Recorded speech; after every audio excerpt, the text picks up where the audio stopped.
Welcome to Damn Good Movie Memories with your host, Brian Davis.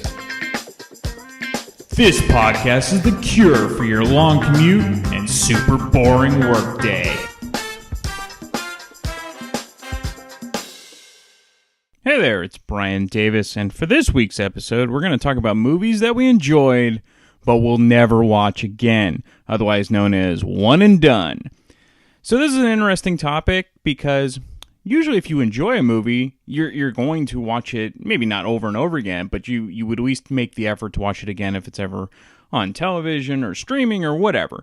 But in this case, for whatever reason, we came up with a list of movies that we just felt that there really is no motivation for whatever reason. We'll get into the specific reasons now. Of why we wouldn't want to watch these movies again. So I have kind of a mishmash of a list in no particular order of movies I was trying to go through. So part of this was just off the top of my head. The other part was going through my past Netflix rentals and just seeing, hey, what I liked, what I rated 4 stars or higher, but no, I'm not going to go back and watch these. So let's get into this now. The first one that came to mind was Schindler's List. Again, amazing work of art. It is brilliant. It is important. It is one of Steven Spielberg's greatest films. That being said, watching a movie about atrocities and, of course, the Holocaust is not something I want on repeat viewing for me personally. It doesn't take anything away from the film. I think everyone that appreciates history and wants to, hear a really amazing tale should watch this movie. It's just something I don't need to watch over and over again. The next one that came to mind was Titanic. When I saw it in the theater, this was the one and only time I saw it when it first came out. It was fine. It was a good movie. I appreciate it. I never felt bored. It was just, it was long. But I think it's almost overkill at this point. Like, if it's on, I'm going to change the station. There's no reason for me to watch Titanic over and over again. I can tell you exactly what happened by just watching that one time, and it's kind of like in your DNA at this point. So, no, but I don't really need to watch Titanic ever again. Another one that was interesting, and I think it really has to do with just a couple scenes, but The Girl with the Dragon Tattoo, the U.S. version, it's the rape scene. The rape scene is incredibly brutal. The movie itself is great. Everything else but that part I enjoyed, but if I have to go back and watch that over again, I don't think I could do it, so I will avoid that from now on, though I would like to see the other 2 movies eventually in the U.S. I guess I should probably watch the Swedish versions, but I haven't done that yet. Star Wars The Force Awakens. Now, I am admittedly not a huge Star Wars fan. I love the originals. I can watch those over and over again. I really enjoyed The Force Awakens, but I'm at the point where, okay, I'm fine. I don't need to watch it again. I saw it in the theater. I appreciate it. I'll watch the next 2 films that are coming out in that, particular order. I've never been interested in the prequel. I can't even tell you. I'm horrible. I shouldn't even be hosting this show. But for Star Wars, like the kind of in-between movies that are going on, I couldn't care less. John Wick. John Wick was really good. I liked both the first and the second. But they killed the dog. Sorry, spoiler alert. They killed the dog in the first one, which was a beagle. So that hits close to home. I don't need to watch it again. Keanu is fine in the movie. Keanu, but entertaining action flick, I don't need to watch it again. The movie Sully with Tom Hanks, which is a true story directed by Clint Eastwood about the pilot who saved everyone by landing his plane in the New York Bay. The Hudson Bay. And it's a great movie. It's a really well done. It's not just about the landing, the crash landing itself, but it's also about what he had to go through. With the hearings, making sure that he did the right thing. Again, great movie, but it's not something I need to watch over and over again. All right, Love Story from 1970. This is the famous Ryan O'Neal and Ally McGraw movie. Of course, it's the tearjerker type. It's famous because, of course, of the ending, and I probably don't even need to give it away. You probably know it already, but this was a one and done for me. Great movie, but don't need to watch it again. Wolf of Wall Street with Leonardo DiCaprio and directed by Martin Scorsese. This one probably goes to it's probably just simply too long. It's over 3 hours movie, and that's a typical for Scorsese. Yeah, I get it. It's the 80s. Cocaine is a hell of a drug. Let's do lots of coke and just nonstop debauchery. But no, I didn't. I really enjoyed the movie, but even then, I kept looking at the time like, okay, let's wrap this up. So again, enjoyed it. Never gonna watch it again. Zero Dark 30, which was the Academy Award-winning film from Catherine Bigelow about the, I believe it's trying to catch Osama bin Laden. Again, really well done. Probably too close to the actual event. But yeah, it's worth watching once. But it's, maybe war movies are kind of like that, unless they kind of have like a fun feel. Fun, it's war.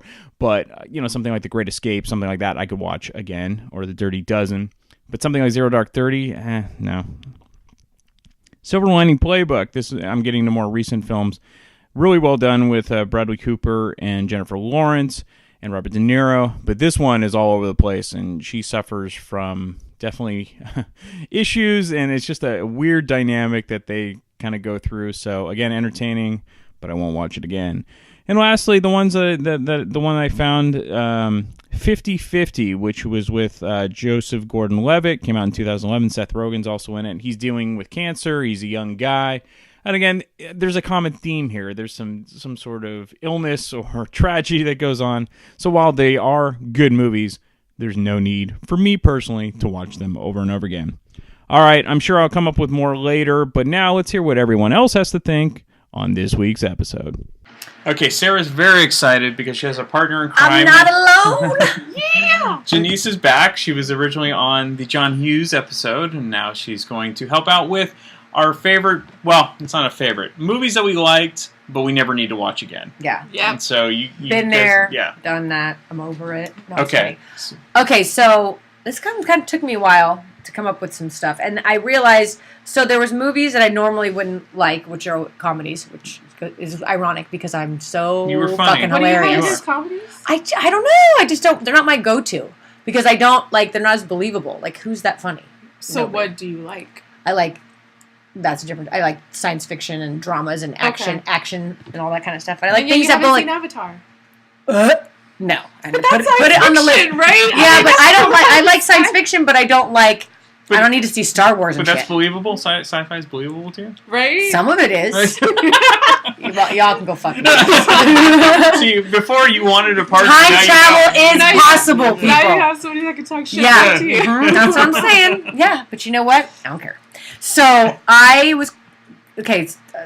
There's a couple of them I'm gonna throw out there because I don't have much to say about them. But Okay. Bridesmaids was good. Yep. It was funny, but I don't need to see it again. It's also too long. Like, comedies are too long now. Right? Yeah. Yeah, it kind of dragged out, and I wanted it to go somewhere else, like a little more The Hangover, like when they were going to Vegas. I'm all, Yeah. this could be good, and then it wasn't. Mhm. I'm not a fan of potty freaking humor either, so that was a little bit That's Are kind you of ironic. serious? right, like Dumb and Dumber. No thanks. Yeah. But No, me either. right. But you like Airplane, right? I did like Airplane, but when I saw that I was a kid, I had a different, Yeah. life was simple. It's smart potty humor. Well, it's kind of like what we were talking about Yeah. before. What movies that we liked as kids, and Yeah. if we watched them now for the first time, we'd be like, "This is crap." Yeah. Right? Okay, yeah. So, but, and I think that, yeah, Airplane, those are just, I'm nostalgic because I can Sure. remember my Yeah. sister and I, and even now my sister would be like, do you speak jive? Yeah. Yeah. So, if I watched it now, I might have a different idea about it, but, Yeah. so, Old School, that was another one that was, that I'll still throw out that we're going streaking. Yeah. Like, and that was good. But for not liking Will Ferrell and blah, Can blah, we talk about Kentucky Fried Chicken? yeah, can we, I still will randomly yell out, "That's my boy Blue!" Yeah. yeah, There's right? a lot of iconic lines in that Yeah. movie. That's true. So I don't need to see Old School again. Okay. Titanic, Yes. for multiple reasons. Janice agrees with this. Yeah, one. absolutely. Right. One, it's too long. It's too depressing. We all know the shit sinks. Like, We don't need great. to watch it sinking for an hour. Right. Yeah, I'm like, no, I was saying, I'm pretty sure that the movie was longer than it took the actual Oh yeah. ship to sink. Sure. Absolutely. I think it was like, absolutely. what, 2 hours, 10 minutes that shit sank, and the movie's like 3.5 3.5, hours. right. I'm like, And why what? did Leo have to die? There was no That's reason. what I'm saying. I think Yeah. it was because James, what is his name? Cameron. Cameron, Yeah. whatever. Yeah. Because he's a D-bag. Yeah. And he wanted to be all freaking. It could have been just as good a movie without and him living and them having a happily ever after. Sure. Right. And you know that afterwards he ended up finding out the whole way that the ship sank was wrong. Really? They did I a didn't know that. documentary. They found No. out that that they thought that it turned this way or something, and it like broke apart way earlier, and they figured it all out. And Oh, how so, funny. what's his name? Cameron was Wrong. So Which his is why there'll movie, never was be a also- sequel. right, Yeah. exactly. Isn't that also at the time the most expensive movie ever made? Right. Definitely. Yeah. But that gives me anxiety. Any movie where like water's coming in and you can't get out, like, Yeah. and it, hell no. Like Yeah. Poseidon? I won't even watch it. Oh, okay. Or like Pearl Harbor, like whatever my friends go, what are you guys watching? I sit down there, Pearl Harbor, I'm all I'm deuces. out. I'm out.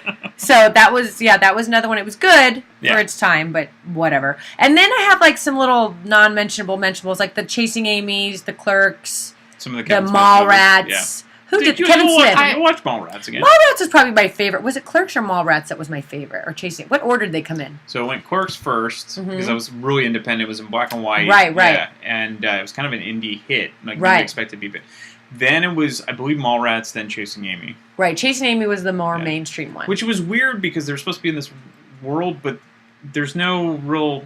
Like, Jason Lee's character seems different in Chasing Amy than it is in Mallrats. Right, he's what? He's not as geeky. Yeah, or something like that, yeah. But So whatever happened to Kevin Smith? he's still doing stuff. I mean, What there's- was he do? Comic book man? He was- yeah. I just saw him the other day because it was on Yeah. TV again. Yeah.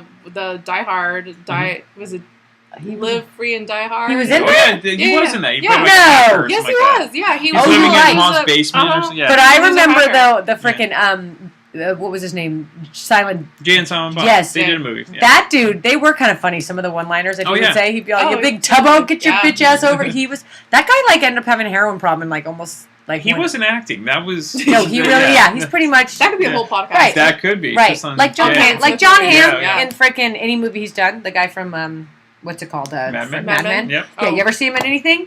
I'm pretty sure he's just playing himself. Yeah. Well, who cares? He's hot. Yeah, that's there true. You go. And he's hung. Jennifer Aniston just plays herself, Yep. who is Rachel Green. But Yeah. whatever, I digress. Well, I have one that I Yes. just thought of that I'm sure will probably not be a popular pick. Trainwreck. Trainwreck. Oh, with Amy. I'm Amy not Schumer. a fan of hers. Okay. I'm not either. It was nice. I liked it, but You don't you need couldn't to get me to watch watch She it is a again. female Will Ferrell to me. She kind of is, yeah. Right. I don't even think she's that funny. No, I it's saw like, her stand-up stop. special, and I was Mm. like, I don't get it. Yeah, I don't know. That she's just. So did you like LeBron James in it? He was funny. Yeah. He was pleasantly funny. And John But Hughes? I still hate Yeah. him, so, you know. And That's actually, still her not main enough love reason. interest was good. Bill Hader. But yeah, he's cool. But yeah, Just she, toned it down. she Yeah. annoyed me. Yeah, Yeah. and it creeped me out that one part where she's like with that kid, like she's trying to get it on with that kid. Oh, I thought you were going to say the part where she was trying to get it on with John Cena. It was kind No. of... That's actually a That funny was, scene. that yeah. was disturbing in and of itself, though, too, you know? Especially the scene in the movie theater. That's Yeah. a little disturbing. Well, Yeah. yeah, he's just overly homoerotic Yeah. with. I yeah. see. I don't even think I got all the way through that movie. Yeah, but- I was like, Don't And there's another one that's it's Judd Apatow. Judd Apatow movies are way too long. Right. No comedy Mhm. needs to be over 2 hours. no Yeah. kidding. Yeah.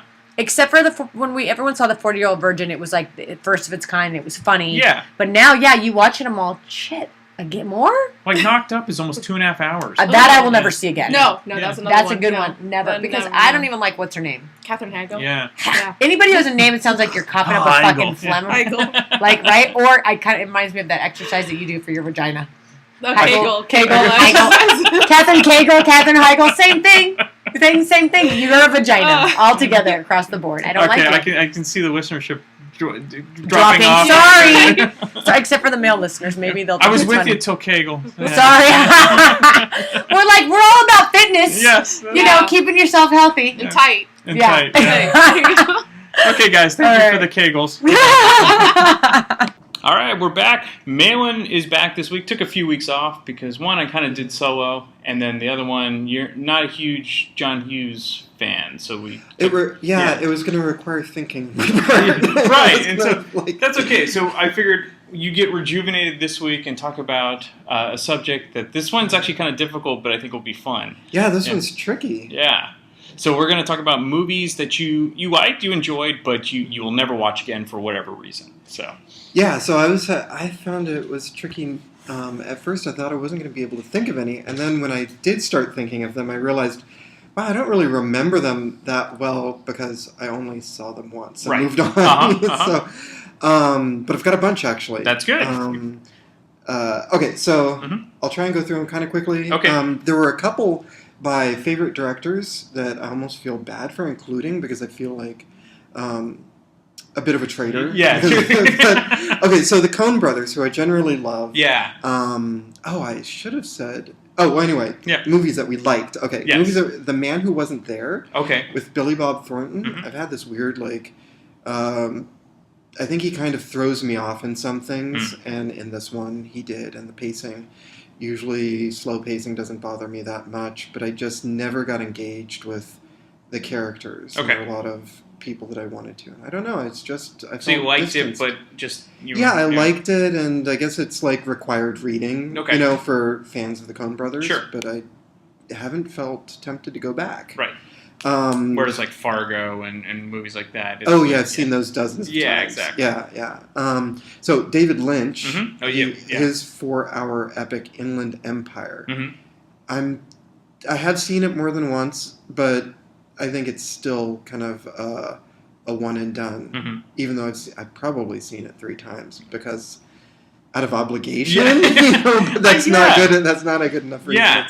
It is such a hugely complex, fever-pitched nightmare dream Mhm. of a film, and out of all of his work, it's the most slippery Right. for me. I just haven't been able to get a grasp on it. And if you're going to watch something that's 4 hours long, like I feel like I have to have some kind of like grasp on it because that's quite a commitment. Oh, yeah. Yeah.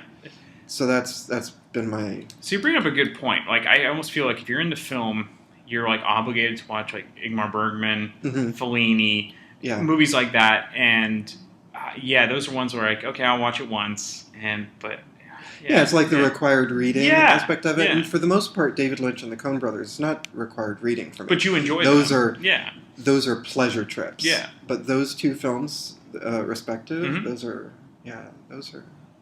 Now, having said that, I'll probably go home tonight while I'm working, turn on Inland Empire Yeah. and see if I you can can do get it back again. into it. Yeah. That's okay. That's See, Yeah. that's what I like about this podcast. It gets people thinking about, maybe I'll give it another shot. Maybe, But, yeah. Actually, several of these, maybe I'll give another shot and see if I'm a stronger movie watcher, cinephile than I was before. Okay, so I've got a few that are just like so emotionally wrenching, Right. that anyone would have to be kind of selective about Sure. exposing themselves to these. Mhm. Boys Don't Cry. Yeah, that's a good Is- one. I should have had that on my list. Yeah. Yeah, I saw that in Santa Cruz when it first came out. I saw it at the Nickelodeon Theater, which is lovely. Yeah, it's great. Little theater. And I walked out into the daylight. I saw like a matinee. Don't see that as a matinee. No, It's- ruin the rest of your day. Yeah, absolutely. I just walked out. I made it to the car before I just was Yeah. bawling. Yeah, That and it's a was true awful. story too, so that makes Yeah. it even harder. And there was a book. It's based on the book. Yeah. And I forgot what her name was that wrote the book, but she's written a lot of true crime Oh, books as well. And that amazing job by Hilary Swank. But amazing. Yeah. And I think it was, she did such a good job at that role, and I just identified with so many, not identified with, but I recognized so many people who I knew in my own life. I The small recognized town parts type- of yeah. them Mhm. in that role, and it was just like, well, it was too much. It was is. just too It much. really is. It's a Yeah. great film. It's worth watching once. But I defy anybody to keep watching it over and over again. Yeah. And Chloe, I can't pronounce her last name, Sevigny or her basically Sure. her love interest or his love interest in that movie. She's very good in that too. So Yeah. I have not gone back to see that one. I don't think I will. Yeah. Requiem for a Dream. Oh yes, this is That has got to be one. on your list. Oh right? yeah, you know it isn't because okay. it's just I was hoping someone would bring it up. Basically, Oh, yeah. The ending scene is just insane. Like or the ending scenes, the Mhm. the infamous scene. But that's Yeah, and I don't even remember it that well. I remember just being jaw on the floor, impressed with the entire thing. yeah. Again, I saw it when it first came out. I don't know if it's something that would age well, Mhm. but I do remember being thrown for several loops and thinking it was great, but at the same time, like Boys Don't Cry, I thought, wow, that is great. I hope I never see Yeah. that again. Right. Yeah, and I haven't. No. So I barely remember it. I remember the older actress. That was hard. Yes. All of it was just so hard to watch. It was God, what's her name? I know exactly what you're talking about. But she's great in that role. But And I've seen her in other things, and she's been fantastic. But Yeah. I just didn't want to see her go through any of that. Mhm. Brilliant movie. it is. But yeah. one and done. One and done. Amour. French film. Okay. I know both I and Josephine and I have mentioned this film before. It's another kind of fever pitch dream hallucination, and I don't even remember it all that well at this point. But it's about a couple who one of them becomes ill and eventually passes away. And it's it's just really really hard to watch. If you've ever lost anyone in your life, seeing that. Either loved anyone in your life or lost anyone in your life or lost anyone that you've loved, that film is just going to tear you apart. Right. It doesn't put you back together again. It just kind of tears you apart. It leaves you like that, Yeah. So there's that. Another film that was hard to watch, but that I haven't. The reason that I haven't seen it again isn't because it's hard to watch, but Sophie's Choice with Meryl Streep. Of course. It's a brilliant movie. Yeah, and just the title alone is you can use it as yeah, dialogue. Yeah. Yeah, the movie itself, I would be able to watch it again just based on the content of Sure. it. I don't have a problem with that, but it is one of those films that has an actor who just is like chewing aluminum foil for me. Peter McNichol. Okay. Do you know who he plays? The author. He is really great as a character actor who can demolish a film for me, kind of like Keanu Reeves does for period pieces for me, like Dangerous Liaisons. Oh yeah, so this is how I know him. Ghostbusters 2. Yeah, he can demolish anything, Yeah. right? Like he's just horrible. He's the museum curator who That falls goes under crazy. the spell Yeah. of the mythical figure. And he was also in the Mr. Bean movie. Like he played the straight guy to Yeah. Mr. Bean's wacky, Mhm. and he's just he's horrible. So I can't watch Sophie's Choice because he's in it. Really? Okay. Yeah. Otherwise, I thought it was fantastic. Actually, that's another good subject, like actors that ruin films that you would normally like. Yeah. So that could be a good one. Yeah. So that's my only excuse for not seeing that again. Yeah. And then I came up with a couple of films that. So these two films, as I was watching them, I was enthralled with them, but I was thinking I'm halfway through, and I feel like I've seen the movie 5 times already. And that's Memento and Groundhog Day. Oh, okay. Yeah. Like, I Well, like Groundhog them. Day is obvious. Yeah, well, Memento too. Because Yeah. you're going backwards, Yeah. but you're also seeing the same stuff over and over again. Mhm. And it's so I don't feel like I have to repeat those because I had them kind of drilled in for during a single viewing. It's interesting. I think most of my picks were not usually comedies lend themselves to being repeat viewers. But it's interesting that you mentioned that about Groundhog Day. So Yeah, I've never seen it. I've never been tempted to see it again. And it seems like for a lot of people it is. They love that movie. That's one of his view-worthy. Yeah. I just don't understand that. Yeah. But, I think it's people love Bill Murray. I think that's got to be part of it. Well, yeah, I totally understand Yeah. that. But I'd watch something else with him. Yeah, I get that. Yeah. Okay, let's see what else I got. Oh, I got a really, really dark comedy. Usually I love dark comedies, but I did find one that's too dark for me. Okay. And I'm kind of thankful that I've got like a lower limit of dark comedy, like it can't go that far. So Man Bites Dog is a French mockumentary. Have you heard of this one? I think I have. Yeah, so it's a mockumentary about a film crew that goes and follows a serial killer while he's just knocking people off left and right with like giddy abandon, and I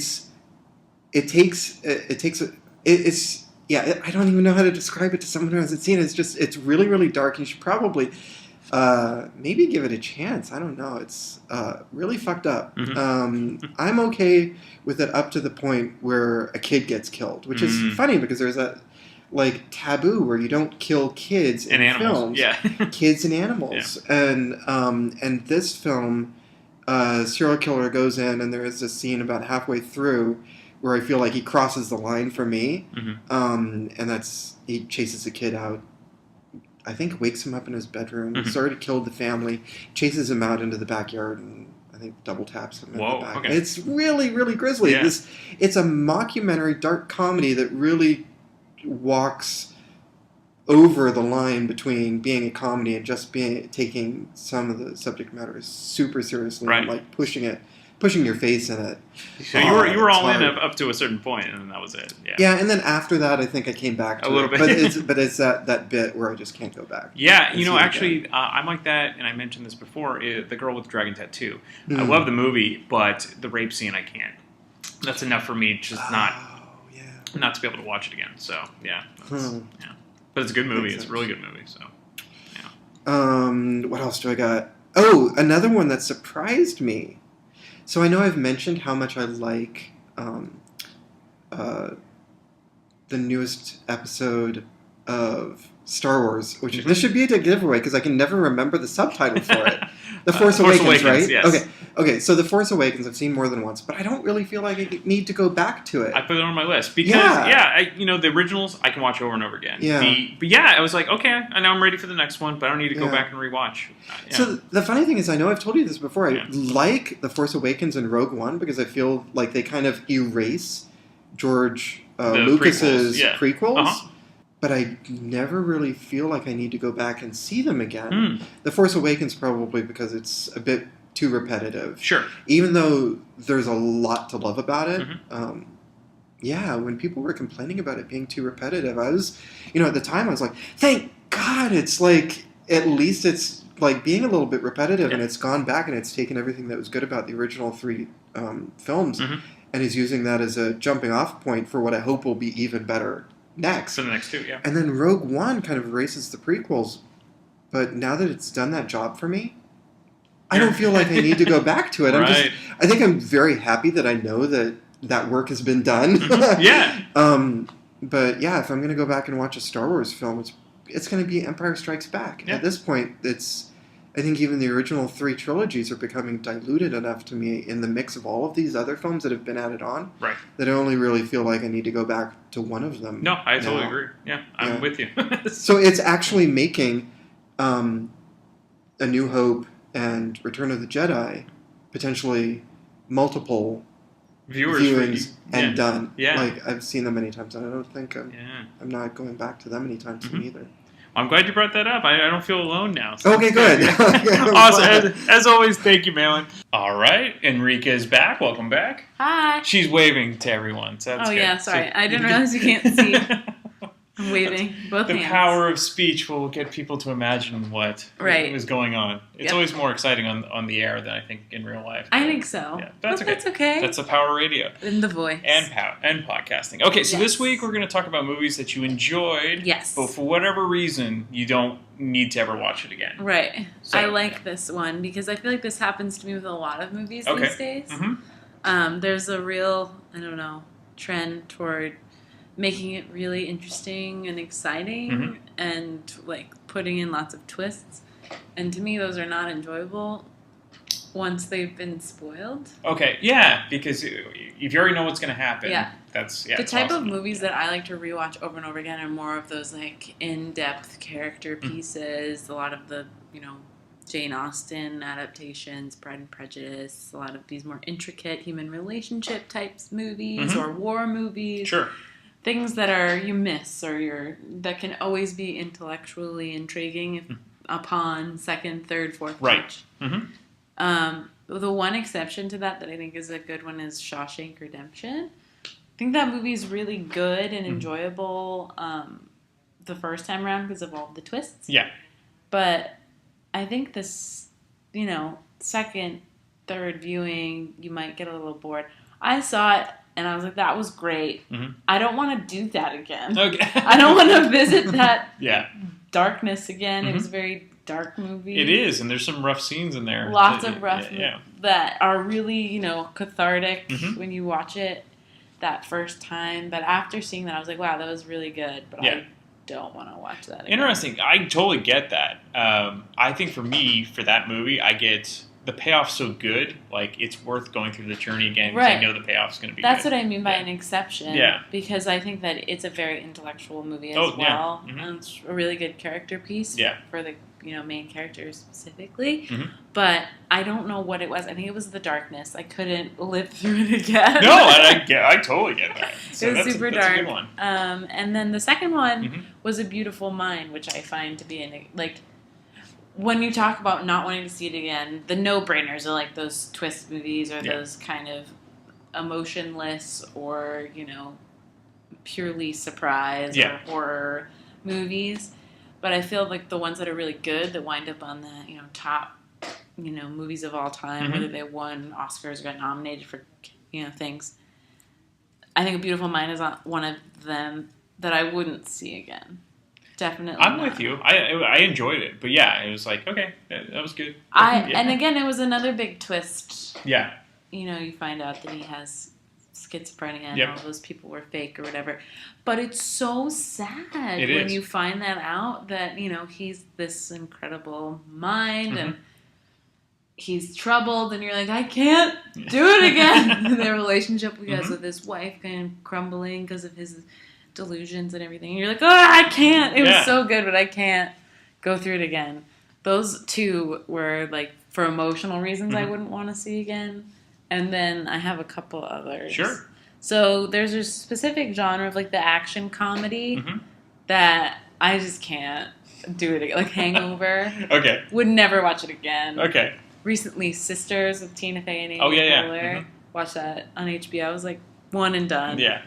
And then pretty much the horror genre. So any of those like raucous comedies, Hangover, and then what was it? The one with Seth Rogen and Rose Byrne. Neighbors. Neighbors. Yeah. Or Bad Neighbors or whatever. I think it's like Bad Neighbors, yeah. Or Couldn't like do it again. Enjoyed it thoroughly. Yeah. I really like those disgusting comedies. Yeah. I think they're really fun. But I can't do it. Like, it loses its charm. Its luster. I think. And there's a whole class of those movies. Oh, totally. Yeah, absolutely. Those kind of silly, disgusting, rated X comedies. So could you watch Superbad again? No, any of those. I couldn't do do it. I couldn't do it again. It loses its, surprise factor. The part of what makes it funny, I think, is the ridiculousness of it. Right.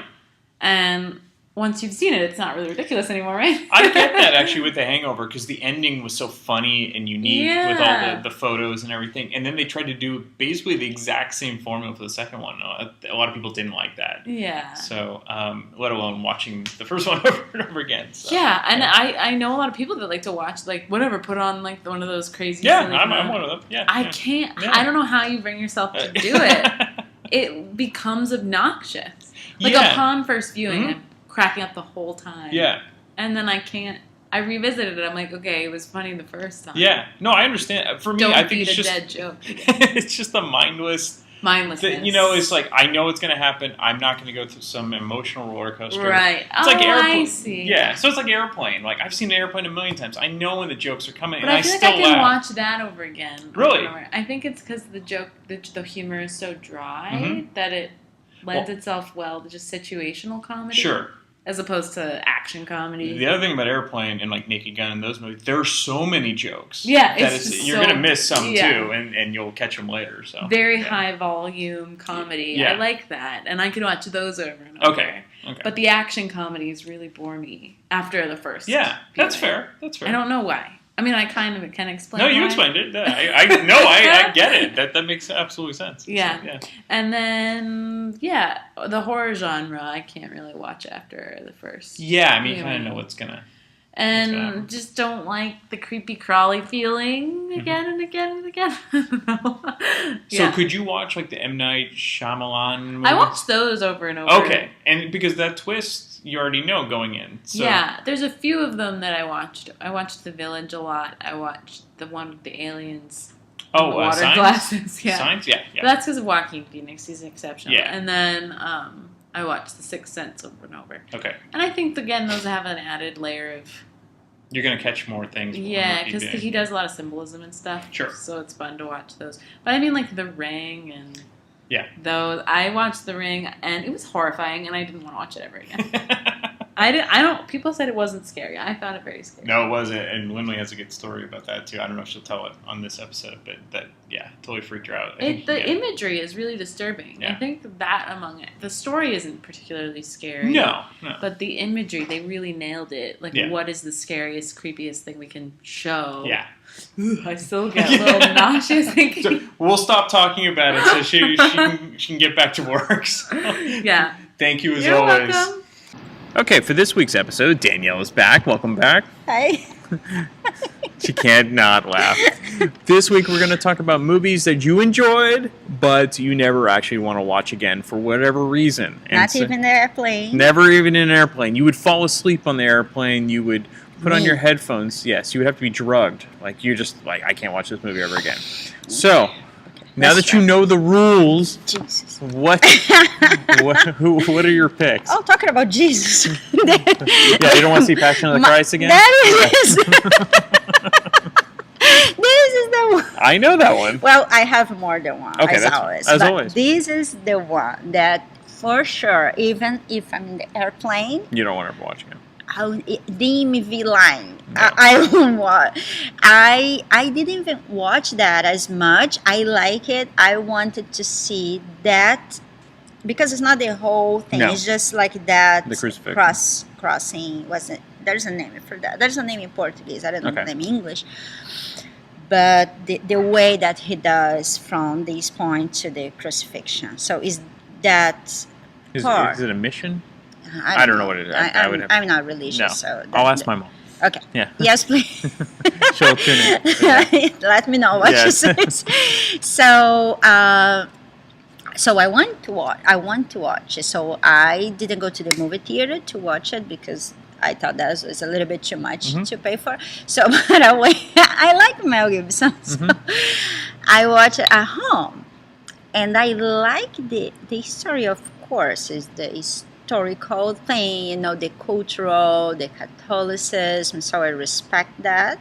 Although I'm completely agnostic, but I respect it. So Sure. I want to see that movie from a Catholic point of view as Mel Gibson. But Sure. oh my God, what is that? I mean, we know. Well, I think that's what he wanted actually, because I didn't know myself, Danielle.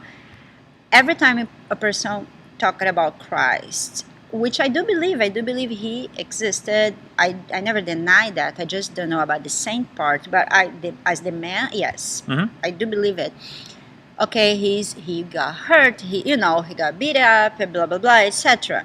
But when you see Sure. how that could be, that was in shock. That was a shock to me. I was like, whoa, wait! I never thought that deep about the history of Christ. Sure. So I close my eyes sometimes. I got a little dizzy sometimes. I like the movie. It's not like people are like, oh, I would because this. No, I like the movie. I like the story of the movie. I like his point of view. But I will never see it again. No, because it was too. It's traumatic. Too But much. That was his. He did that on purpose. He Yes. wanted it to be as powerful as possible. So Yes. that's So a good he pick. got that. Mission accomplished. So, all right, what are your other picks? So my other pick is a new movie that I watched a few months ago in the movie theater, and I cried my eyes out. It's Lion. Oh yeah, It's the Saru. Yeah, it It's- was nominated for an Oscar. Yeah, it's beautiful movie. So Saru, he's from India. He goes out to work with his brother because he has little brothers, and his mom is a single mom, as far as remember it is. I don't know if I'm accurate by that. But he gets lost in a train, and he travels in the train, sleeping. He was sleeping 1,000 miles, and he wakes up in a place that no one speaks his language. So he goes through a How old lot is he? I think he's 5 or 6. Wow, Maybe okay. I'm wrong, but it's something like that. So he goes through so much thing, and that's a real story that really happened. So he was in the streets. He, all the violence, everything that you can imagine, he went through until he gets adopted by this Australian family that is Nicole Kidman. She plays the mom, but he's still having that part of him of he doesn't belong. Mm-hmm. He doesn't, and he has these memories about his childhood, and this sweet woman that he sees as his mom. She was this very motherhood style. So he wants to see. So there is the beginning of Google Earth that he goes in the map and he's zooming in, because he has the memories of the place. So the app helped him to find where what the place a great was. did Google finance this? Right? They probably did. So, but the history is beautiful. It's real. No, it's not a history. How do you say story? Right? Right. History is for history. Sure. Like, the story is beautiful. But you can't watch it again. It's not the movie that I'm gonna watch it again. Right. And I mean, really easy to watch a movie again. I don't mind. Right. But I see some of the horror movies you watch. I know Sharknado. Yeah. Sharknado, amazing. But yes, I would not see it again. It's not. It's beautiful. I like it's worth the seeing once, story. but that's it. Yeah. Yes. Okay. You had another So pick. yeah, the next one is I like the movie a lot. This one is really good. You're gonna laugh because not everybody who likes this movie, but I like the actress as well. She's great. Okay. So the movie is We Need to Talk About Kevin. I've never seen It's it. from 2011. Okay. It is about. It's very raw. It's about motherhood and postpartum depression and rejection and bond between mother and son. Violence, and is with that Tilda Swinton. Yes, she's. Oh my God! Any movie that she's in, she's amazing. And John C. Reilly. Yes, and the guy. There's the mother, the daughter, and the son. Yes. Ezra Miller. Yes. Mhm. So this boy, oh my goodness. So I cannot tell you because if you're You'll gonna give it see away. the end, it's like, but it's this boy. He freaks you out. Oh. And when I saw the title, I was like, that's a stupid movie. We need talking about Kevin. What? It's a gossipy movie or something like that. And then I watch it. And it on the first scene, you already like, okay. You start like, okay. But you never imagine what develops. Yeah. Because she's walking the street from nowhere, a woman slapped her in the face. I was like, what's this city? What a violent. And then because it tells the story of her now, Mhm. and she has the memory then. Right. So the thing is, and then Send you start flashbacks? understanding what happened. So they tell it in flashbacks? Yes, Okay. but it's like shocking. If you didn't watch, you need to watch. Like watch today, go home and watch. I don't want to be like depressed. No, it's not depressing. Okay. You're gonna be like, holy, beep, I like self-censor. I just I love said, that like, you self-censor yourself. Christ, I cannot. I know. I almost said, what the hell? Okay, so we need to talk about Kevin. Yes, and then there is the one that I really The really bonus like pick. it. This is the one where you would watch on an airplane still? Yes, I think I would watch it. But okay, I think I would watch in the airplane if I had to. But okay, Which is? Let the Right In. Let the Right On In. It's a Swedish movie, and it's a novel. It's about a boy. 2008. Yes, it's about a boy that is bullied in school, and he develops this friendship with a little girl. It's a Swedish film. Yes. Let the right one in. Yes, I cannot say. See, Yes. it's my Portuguese. You're welcome. Accent. So yes. So did you watch that movie? No. I cannot tell you that movie. See, I cannot do this podcast No, because but I cannot you speak can them. give a synopsis without giving anything away. I can't. I You're- want to be like a Wikipedia, like say everything. No, you don't have to do that. But basically, what's the Spoiler alert! Blinking. no. What was the basic premise of the story? So it's about this little boy. I think he's 8 or 11. I don't know, years old, and he's bullied at school, and he's very lonely. And there's this little girl. He's his neighbor. Okay. And there's this weird man that takes care of her. You start like wondering what's going on. There's a weird bond there. She's very like mysterious and Sure. etc. And then you find out. Got it. So don't give anything away. But that's, no, I won't. That's good. That's a good synopsis. Good job. That's it. But you would watch this again? No, that was very tiring. But it's a really good movie. But for once, it's too much. You get tired of that. All right. Well, I'm not tired of you. Good job. We'll have you back on next week. All right. Great job, Danielle. All right, we're back with Samantha. Welcome back. Hello. So this week we're going to talk about our one and done movies. So the caveat being that you actually did enjoy these movies, but for whatever reason, there's no reason for you personally to watch them ever again. So I'm curious what you came up with. You came up with a few, but you're worried that you might forget some. Yeah. But that's okay. That always happens with us. I really like this topic because I love to look for really depressing and like dark movies. It's just, I love it. So I came up with quite a few, but since I tend to watch these types of movies a lot, I just know I'm forgetting something. But a few popped into my head right away. Okay. And also, like, for some reason, I mentioned this to you off of the podcast, Yes. but there's always, like, Reddit threads about this. Like, every couple of months, it always comes back around. Yeah. Like, what's the number one movie you'd never see again? Or, like, what's the best movie, but it was just too much? And it's a lot of, like, shock horror, and I don't really watch that. Like, we got to get David on all for that of those, one. Yeah. like, there's a lot of foreign ones that are just, like, not really just like body horror, right. disgusting, like abusive movies, and I won't go there. Yeah. So the I spit on your grave type of movies. Yes. I kind of go toward more of like the emotional trauma, highbrow movies, drama. Yeah. The highbrow ones. Yeah. But one that always comes up on these lists, and I'm sure someone has mentioned this already, is Requiem for a Dream. I think Malin picked that. Okay. Yes. Yeah. Because I think it's relatively like a popular movie, yeah. and you know the actors are pretty famous. So who played the mom? We couldn't remember who played the mom. It's not. Is it Ellen Burstyn? Yes. Okay, I'm glad I finally remembered. Yep.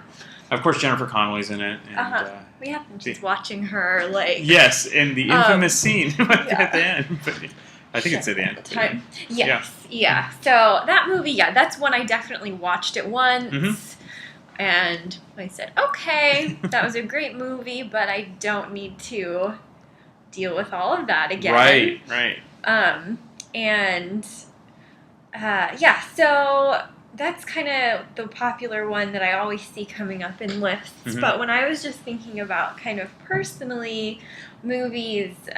So before we move on, so when did you already hear about this movie, or did you see it when it came out, or did you already hear the hype and this is a crazy movie? I had heard everything. Okay. Because when did it come out? In like 2001 or something? Yeah, let's see.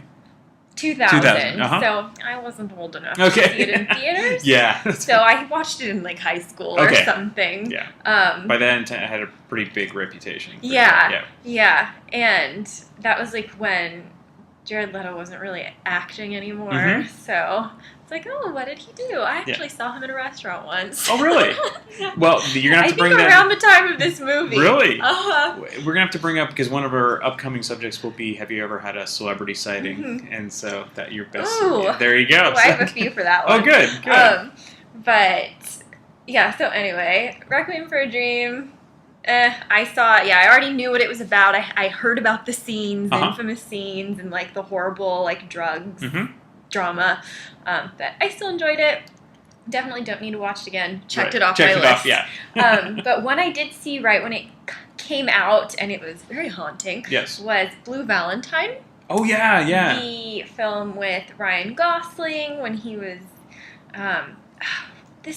When did this one come out? In like 2012 or 2010. Yeah, so with him and Michelle Williams. And I think it was kind of when it all of like the publicity and everything was kind of like, oh, this is just a romantic drama about I remember in the trailer and when all of the like clips and stuff were coming out, there's this scene where they're like on a bus and he's playing the ukulele and it's all very cute, and I was like, oh, this looks like a nice like not like romantic film, and it's just an emotional train wreck, which is probably why I got a lot of Oscar cred. Did you ever see it? I didn't, because I didn't hear the romantic part of it. I just heard it was a depressing movie. Because it was right when he was at the height of the like, oh, Ryan Gosling, internet boyfriend. And just so charming. And that movie was, it's a great film. Just how it's done, it follows how they meet, and the characters are really realistic. I think just the whole movie is very realistic. And then, not to give it all away, but the relationship falls apart. Okay. I think they have a kid, and it's just, you see kind of the complete just destruction of this true love, and... You just gave it all away. Oh, sorry. But if you look it up, if you Google the movie... You can still find, You get the sense that it's just really, really depressing. And... so yeah, maybe on a dark day, I'll go back and rewatch it. But the other movie I was going to mention, and I've mentioned it on the podcast before, is this French movie Amour. Okay, which is kind of it's on the same kind of theme of it's this old couple who've been together forever, and she has a stroke, and then so the husband kind of takes care of her, but she just can't do anything anymore. And it's really sad. In the movie. Actually, Maywin might have mentioned that one too. So you guys are right on par. We should interview together. But I'm pretty sure I've mentioned this on here before. But it's interesting to see like Blue Valentine's kind of like the young relationship, like these people meet and kind of it falls apart, and here you're seeing like these people who've been together for a long time and they're in their 80s and she's going to die, and it's like I get it, the realism of movies, but it's also an escape, and so sometimes I wonder, like, this is too close to life, like why this isn't gonna help me, but to each their own. Some people like to watch fun movies. That's true. Some people like to be depressed, and hate them, and just really want to ruin their evening. That's what I like to do. Or they're just looking for that Oscar cred. It's like comedy. I think we discussed this. Comedies almost never get the just due in Oscar, but depressing movies will. And Amour, it won. Did it win the Palme d'Or? Yeah, it won the Palme d'Or at Cannes, and it was nominated for a bunch of stuff. And I think Blue Valentine was nominated for a bunch of things. Well, even just Manchester by the Sea, that's supposed to be really depressing as well. Add that to like last movie I saw that I don't need to see again. I saw it a few months ago. And I was at the end just dead because nothing good happened. Yeah, but it did really well at the Oscars. It did really well because the acting is great. Yeah. It's really hard, I think, for actors to portray like genuine, legitimate, like sadness that's not over the top, that seems genuine and realistic. So I think that's always they pulled it off in that gets the nominations. Another one that got lots of nominations, Brokeback Mountain. Oh yes, that's a good point. I listed that one as well because I actually I'd never seen it before. Okay. And I watched it a few months ago for the first time because I was like, oh, this is just one of those top movies on the list, and I'm not gonna watch. You're not gonna watch it because just the twist at the end, I did not like that. Yeah. And I just sat there by myself. So that could have been one that when we did movies where you were sold until the ending, like change that ending. You would have changed the ending. I wish there would have been a happy ending. Yeah. But I think that's what made it such a good movie was you didn't get what you wanted out of it. And it's also like kind of a reason some movies you don't want to go back and rewatch is because that twist or what gives it away, it loses the interest if you come back again. So there's an interesting one. It's an early '80s movie called The Last American Virgin, and it's about these high school teenagers. And of course, this one kid's trying to lose his virginity. That's all he's trying to do. And so he's in love with this one girl, but she's into his best friend. Okay. And of course, this whole rigmarole goes, and she gets pregnant, and she's in high school, and of course, the jerk boyfriend dumps her, doesn't want anything to do with her. So the nice guy comes and saves her and takes care of her, and she gets an abortion, and yada yada. So you think, oh, they're going to be together. She's going to appreciate it. He ends up at a party, sees them making out together, and the movie ends. Oh, that's no! it. He drives away crying, and that's the ending. And it's not your typical 80s, like, hey, romantic sex comedy. No, that's how it ends. You managed to find a depressing 80s film I did. in your genre. And so when I first saw it, I'm like, I'm never going to watch this again. But then I watched it again. I'm like, well, if I just I love it's really fun up until the ending.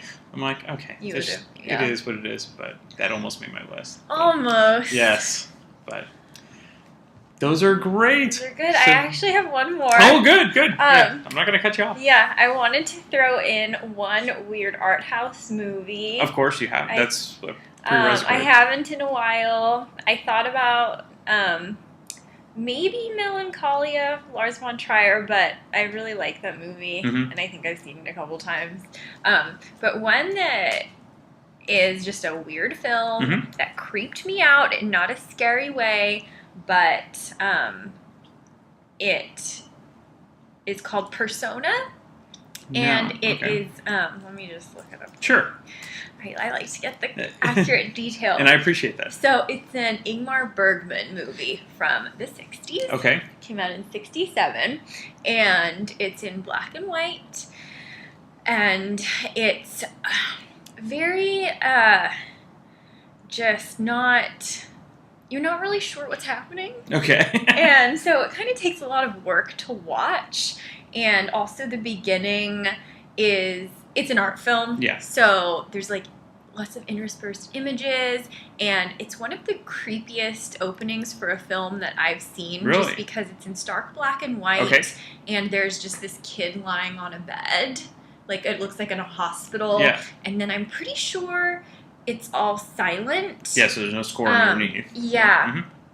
And there's just like images of like tarantula and stuff and like other creepy things. And then this boy wakes up and he just kind of sits there, and I think he like looks at a book or something. And I was just like, when it flashed to that, I was like, oh, I don't know. It's like one of those student films. Yeah. So it's like all these images mean something, but you don't really know. And it's just creepy. Yeah. And then it turns into this story about these two women. One, she's a former actress, and she loses her ability to speak. Okay. So that's why most of the movie is there's not much dialogue. Right. And so the kind of film is about her and then her nurse, who are in this like house, and they're not really doing much. And then it's kind of like, is this turning into like a little love story between them? And just all this weird, like, it's weird. Yeah. It's weird. Well, it's Bergman, so yeah. Yeah. And it's creepy without being, like, explicitly creepy, just how the imagery works. Right. And the kind of, like, quick cuts and things, and the subliminal creepiness. Yeah, and it goes on for quite a while. It's on YouTube. Of course. And but actually, I'm glad you brought this up, because Mayo and I kind of discussed this. I think a lot of the Ingmar Bergman films, Fellini, it's almost like if you're into film at all, you're required to watch these movies. But they're all one and done because they're so out there. Exactly. And, Exactly. So I was kind of going through a list of ones that I've seen, and this one really stuck out to me because I liked watching it at the time, and I'd say, like, if you want to get into film or watching films, and you want to explore different types of things, I think this is kind of one of like the landmark Ingmar Bergman movies that I've seen. So, and it's just very like psychological and it was 60s, right? Yeah. Yeah, but it really could have been filmed at any time. Yeah, and so definitely one that I don't plan on watching anytime again soon, especially like alone in a dark room. Actually, I didn't mention it, but now I'm thinking of like I enjoy Citizen Kane, but it's almost like required viewing because it's always. But it's really slow. It's so slow. Yeah, but I like the history part because it's supposed to be related to William Randolph Hearst. But yeah, it's for many people it's a one and done. Yeah, I agree. I've only seen it once. Yeah, I have no need to watch it again. Yeah. You could definitely make an entire list of the top 100 list of movies to see before you die. Right. I think a lot of them are like, okay, I did that. Yeah. But it doesn't need repeat. Don't need to again. Yeah. So great job. Good list. As always. Thanks, Samantha. If you enjoy this podcast and are an iTunes user, please do the show a favor and head on over to the official iTunes page for Damn Good Movie Memories. Be sure to leave a rating and a review. This will allow the show to appear higher in the algorithm and spread the joy of this podcast to the masses. If you are not an iTunes user, you can still listen and subscribe on Podbean at damngoodmoviememories.podbean.com. Be sure to like us on Facebook under our Damn Good Movie Memories page. You can also listen to a limited number of episodes on YouTube. I hope you enjoyed this week's episode and be sure to tune in next week for an all-new episode of Damn Good Movie Memories.